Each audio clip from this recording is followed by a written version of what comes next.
I think like over the next 3 months, once we really figure out what ads are or the creatives are working, we can really just focus on the creative side rather than the targeting side. Hey everyone, this is Nazar Akil from Max Pro. Hi, I'm Linda. And I'm Paul. And we're 11 Pebbles. Hi, this is Lopa Vandermersch from Rasa. Oh, and you're listening. And you are listening to the E-Comm Show.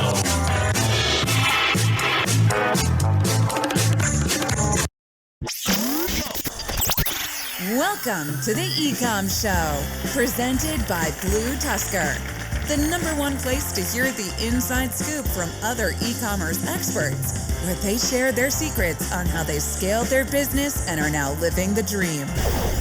Now, here is your host, Andrew Maff. Hello, everyone, and welcome to another episode of the E-Comm Show. I'm your host, as usual, Andrew Maff, and today I'm joined by the amazing John Maguire, who is the digital marketing manager over at Hest. John, how you doing? Ready for a good show? Good. How are you today, Andrew? Doing good. Looking forward to having this nice little chat with you. I obviously love diving into marketing because it's always fun to talk shop.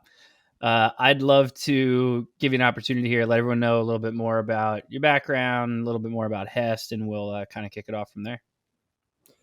Cool. Yeah. My name's John Maguire. Yeah. I'm digital marketing manager over at Hest Outdoors. Some background. I have about over 15 years in the digital space. I've been with Hest for about 2 years now. And Hest is an outdoor, we're trying to elevate the camping experience in the car camping and outdoor space. So yeah, we've been around for about three and a half years. But yeah, we're excited to be on the show today, and hopefully we can be open and share some of our insights and secrets that we got going on. Beautiful. Let's do it. Love the car camping space, and it is growing like a weed. I know a bunch of people that, especially in the past like couple of years, have really started like focusing on that. And I know my wife is not a fan of traditional camping. And so I also am starting to dig into it as well. So really excited to kind of dig into what you guys are doing there. So you're a digital marketing manager there. Obviously, you're solely focused on the marketing side. Yep. What's your approach? What channels are working? Let's start there. Yeah. I mean, we're constantly pivoting. We're constantly changing it up. But we were a product and a company that was born during the pandemic. So a lot of us are actually remote, but we're based out of Seattle. And we manufacture and build all of our product out of Seattle. All of our foam is out of California. But me on the marketing side, I'm out of Denver, Colorado. So we are a very, I guess we would go with the flow kind of marketing team. The other brand marketer is out of Durango, Colorado. So we're a national brand, but we do like to focus our attention in the markets that are more outdoor focused. But we only sell in the United States, and primarily all of our efforts are on the digital side. We do open up during the summer, during our prime season, into the events. A lot of consumer facing events. So we are still face to face with our customers. But we don't have any retail storefront that is our own. We rely heavily on our wholesale partners to actually be able to like touch and feel our products. So we are in mostly all REI stores. They're our biggest wholesale partner. So you could go there and try our products. But most of our efforts is trying to educate and trying to show the benefits of the product through digital advertising. We primarily focus on the organic content and also our paid media efforts to really educate. So that's pretty much our focus right now. I can get into more detail, but yeah, I mean, 75% of our traffic is driven by digital paid media. And our organic is definitely increasing day to day, but we're such a young company that we rely heavily on the paid media right now. Yeah. Which channels are you focused on? We primarily put everything into Meta ads and Google. So yeah, paid search. Yeah. So all right. So let's let's dig into each of those. Let's focus on the meta side. So you've been in this for a little over 15 years, obviously. So have I. So you went through the whole fun iOS change and all that fun stuff several years ago. Mm-hmm. That whole approach has been changed. What is your approach to Facebook ads in terms of creative tests, landing pages? What audiences tend to work the best for you? Like, what's that build out look like? Yeah, I mean, within the last 6 weeks, I kind of threw everything out the door with Performance Plus, so Advantage Plus. So we've kind of just, I could go into what we used to do last year, but we just updated our whole strategy probably in the beginning of March when Advantage Plus came out. So yeah, we're fully tossing out our audiences and lookalike audiences and really putting a lot of effort into the Advantage Plus targeting. So right now, it's just what I'm focusing on is just creative, like just trying to build the best library of video, primarily video, vertical video. But right now, if you look at our meta ad right now, our business ads, it's just like one big ad set with 20 different ads pushing into one Advantage Plus ad set. So we're really letting Facebook Meta decide on our audience, and it's actually the return is becoming better than what we've had run before with our audiences that we built. So that's our focus right now in Meta, continually adding to that and removing ads that are underperforming. Is kind of our A/B test right now. But I mean, just like everyone else, a couple of weeks ago, we saw the big spike in Advantage Plus performance, and it's kind of coming back down to reality right now. So I'll see where I'm at in a couple of months, but right now, that's pretty much our strategy in the meta world. Is this your first? Well, obviously the Advantage Plus is relatively new. I've heard the same thing, and I've seen it happen too with even like the old traditional setups of the first few weeks, the first month or so is really nice, and then it just kind of the honeymoon slowly goes away. So is your thought, like, what's your thought if that does happen? What's your approach going to be? Oh, it's happening right now. But I think right now you could still find ways of winning by adding new creative continually each week. So trying up different angles of the creative, but some of them pop. And when you have them pop, you put money behind it.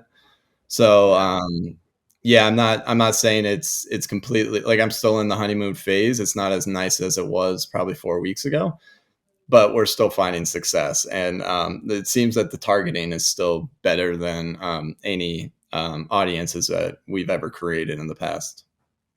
Beautiful. And you're still seeing, so, well, I know you said it's headed in the different direction right now, but you were seeing better ROI than you were before?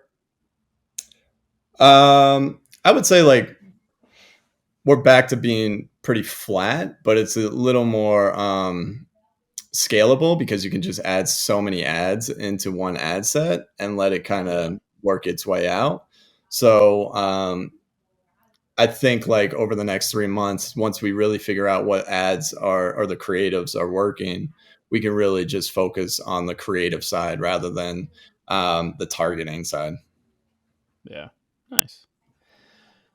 So moving over to the Google side, what's your approach there? Are you focusing on search at all? Or are you solely focused on search? Are you leveraging shopping? If so, are you using Performance Max? Like what's that approach like? Yeah, I think like the Performance Max was our winner last year.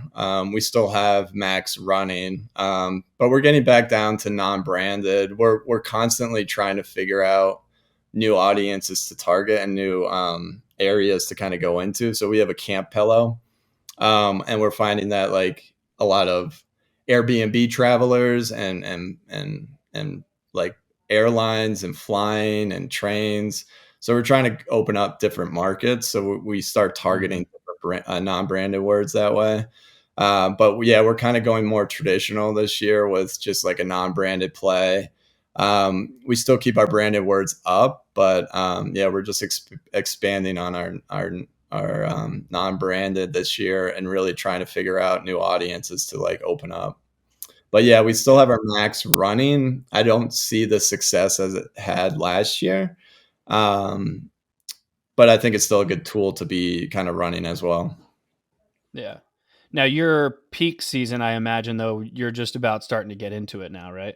Yeah, usually it's like the Memorial Day through the Labor Day is kind of our peak. Yeah. We kicked off a big memorial sale this week, but we're finding that a lot of people are opening it up into April. So everyone's looking for a deal right now before the real peak season. Yeah. That makes sense. So between those two main platforms, what like are you seeing any kind of trends, anything that you're focusing on? Like where do you think this is going to end up in the next, between now and the end of the year? Yeah, I think like our big focus right now is gathering our user data, like our customer data. So we're trying to force a lot more people to our website to sign up and gather like first data. So Mhm. I want to definitely grow our list a little more. We're finding that our newsletters and our email outreach is definitely the highest performing, and kind of being direct with our customers is a 2023 goal. Yeah. So organic branded content, things that people want to learn and read. So we're bringing a lot of people in.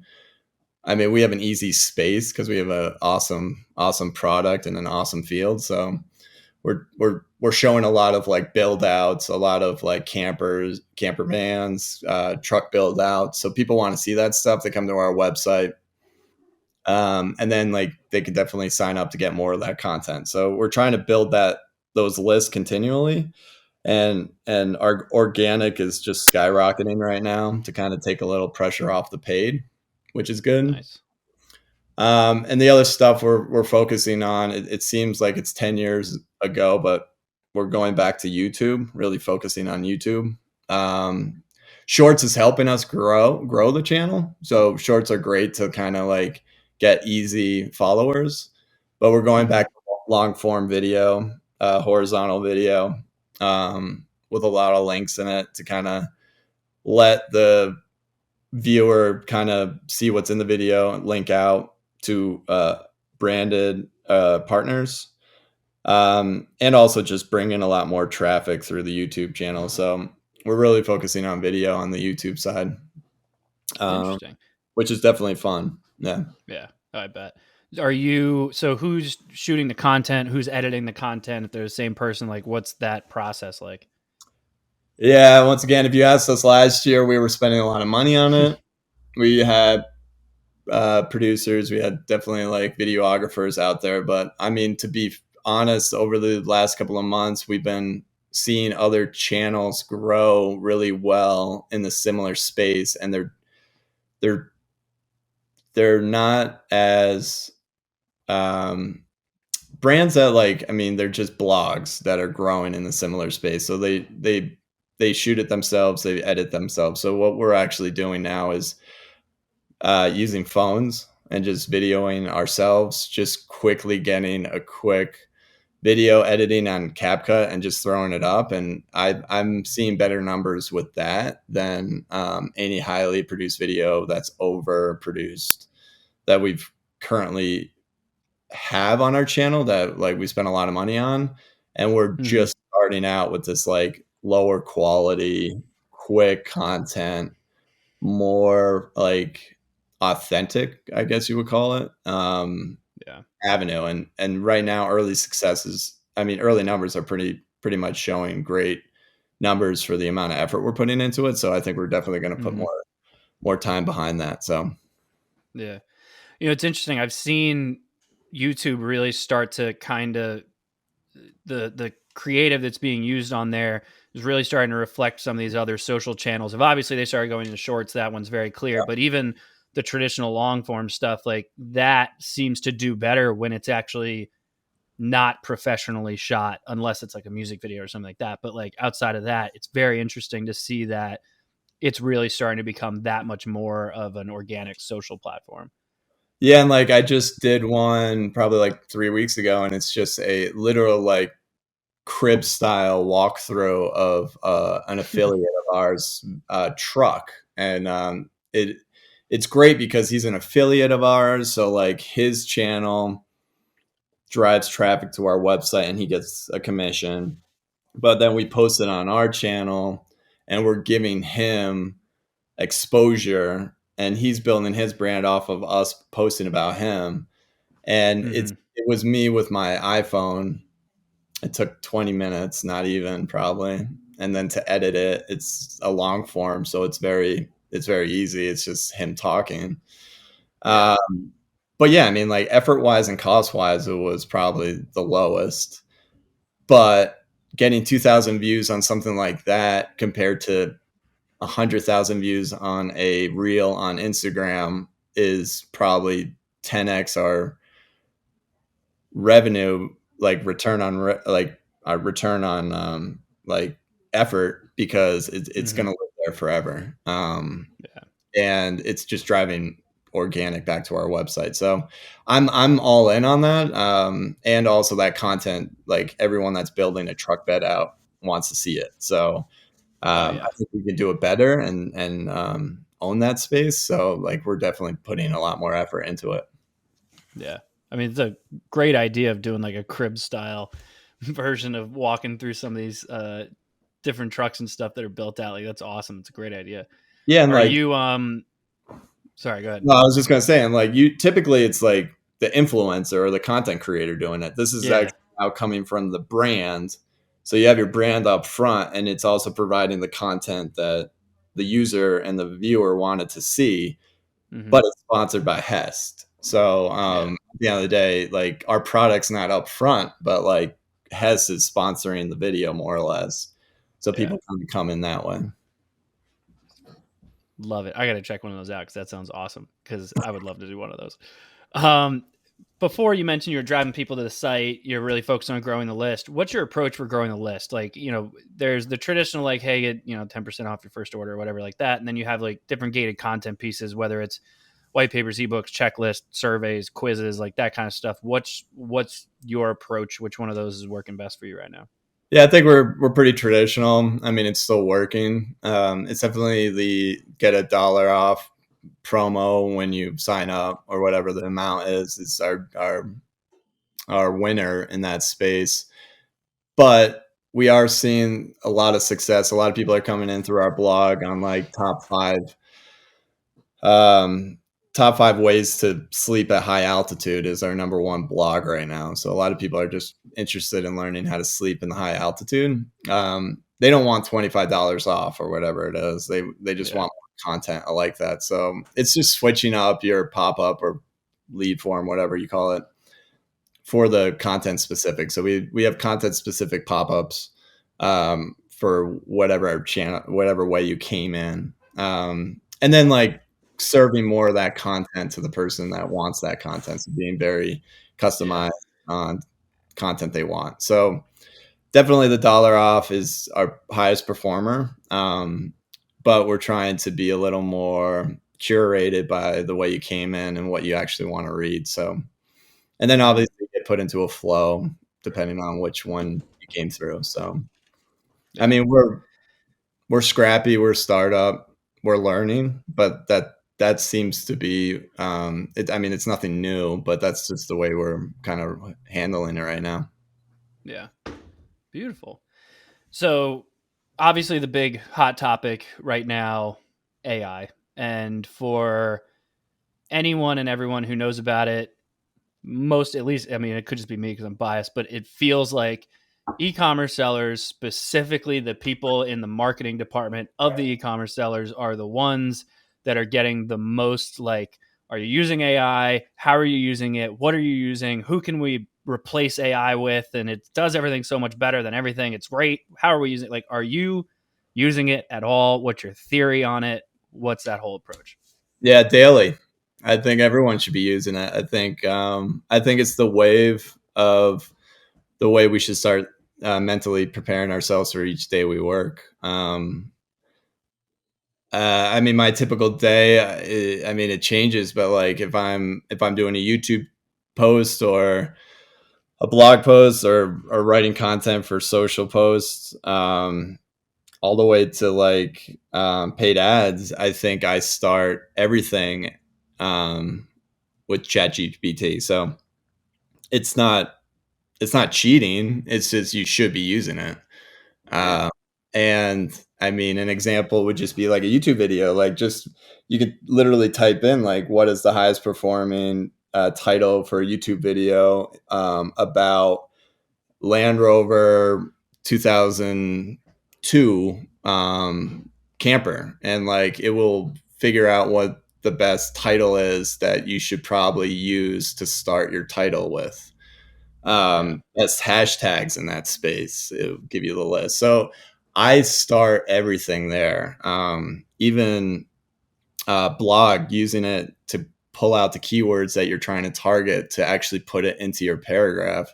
Is that plagiarizing? I don't think so. I think it's a good start. I mean, you definitely should start there and then switch it up to the way you want it to sound and look. But yeah, I mean, if you're not using it yet, I think you're already behind. So yeah, it's a good way of also saving your creative energy for like what's important, because like it's just so much more efficient than us. Yeah. Are you using anything else outside of ChatGPT right now? I'm starting to get into like I'm not a graphic designer, but I do want to start getting into the tools to just help with the thumbnails of a YouTube video. I think like it will just help you be able to figure out like the most clickable thumbnail possible, without you trying to like describe it to your graphic designer. We have a graphic designer in-house, but like if I can start cranking out these videos faster, I think it would just be more efficient to start getting some like graphic design AI to just help like figure out that for me. So I'm in early stages of that right now. Oh yeah. And eventually you'll be able to have it just create one of those crib style videos for you and just type it in and be like, use this car, this truck, use these accessories, make one, and it'll just do it for you and you'll be set. Yeah. And then the voiceover, like I'm ready to like have it do the voiceover for me with a voice that like is pleasing. Like you don't need to go out anymore. You don't have to use your own voice. It's just, yeah. Beautiful. John, thank you so much for being on the show. I don't want to take up too much of your time. I know you're super busy, but I would love to give the opportunity here to let everyone know where they can find out more about you and obviously more about Hest. Yeah, check us out, Hest.com, for elevated camping pads, pillows that are awesome to kind of travel with or camp with or bring to your Airbnb. Yeah, we got great memory foam products. So yeah, check us out. Beautiful. John, thank you so much. Everyone else who tuned in, of course, thank you as well. Obviously, really appreciate y'all tuning in. Please make sure you do the usual: rate, review, subscribe, all that fun stuff on whichever platform you prefer, or head over to ecommshow.com to check out any of our previous episodes. But as usual, I thank you all for joining us, and we will see you all next time. Have a good one. Thanks, Andrew. Thank you for tuning in to the E-Comm Show. Head over to ecommshow.com to subscribe on your favorite podcast platform or on the BlueTuskr YouTube channel. The E-Comm Show is brought to you by BlueTuskr, a full-service digital marketing company specifically for e-commerce sellers looking to accelerate their growth. Go to BlueTuskr.com now for more information. Make sure to tune in next week for another amazing episode of the E-Comm Show.